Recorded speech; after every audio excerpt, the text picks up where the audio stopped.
చాలా మంది ఆరూరు రమేష్ ఈ తప్పు చేసిండు, ఆ కబ్జా చేసిండు, ఇట్లా చేసిండు, అట్లా చేసిండు అని చెప్పి ఆరూరు రమేష్ చాలా మంది ఆరోపిస్తున్నారు కదా. మీకు దమ్ముంటే ఇప్పుడు ఆరూరు రమేష్ ఆయన ఇప్పుడు బీజేపీ నుండి పోటీ చేస్తా ఉన్నారు, అధికారంలో కాంగ్రెస్ పార్టీ ఉన్నది కదా. ఒక్కసారి ఆరూరు రమేష్ ఫలాన్ని కబ్జా చేసిన నిరూపణ చేసి చూద్దాం. మీ చేతిలో ఉన్న అధికారం మీరు నిరూపణ చేయండి, మీతో కాదు. ఎందుకంటే ఆరూరు రమేష్ అనేటటువంటి వ్యక్తి ఎస్సీల కోసం అనేకమైనటువంటి పోరాటాలు చేసింది. అక్కడ ఆరూరు రమేష్ ఇల్లు లేదన్నా అంటే ఇల్లు కట్టిస్తాడు, అన్న నాకు బువ లేదన్నా అంటే బువ పెట్టిస్తాడు. మేము దగ్గర ఉన్నామన్నా, మేము చూసినాం ఆరూరు రమేష్ కోసం పనిచేసినాం. అసెంబ్లీలో కూడా ఎప్పటి నుండో ఆరూరు రమేష్ అన్న కోసం మేము పనిచేసుకుంటూ వచ్చినాం, దగ్గరుండి చూసినాం. ఆరూరు రమేష్ అన్న పైన అనేకమైనటువంటి ఆరోపణలు వచ్చినాయి, బాధపడ్డాం మేము. ఆరూరు రమేష్ అన్న వాళ్ళ ఇంటికి పోతే మీరు చెప్పారు కదా ఎనీ టైం గేట్లు తెరిచిపెట్టుంటుంది అని.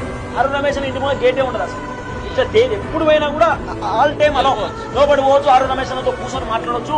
అత్యంత కీలకమైనటువంటి విధానం ఆరూరు రమేష్, చాలా డౌన్ టు ఎర్త్ పర్సన్ అన్న.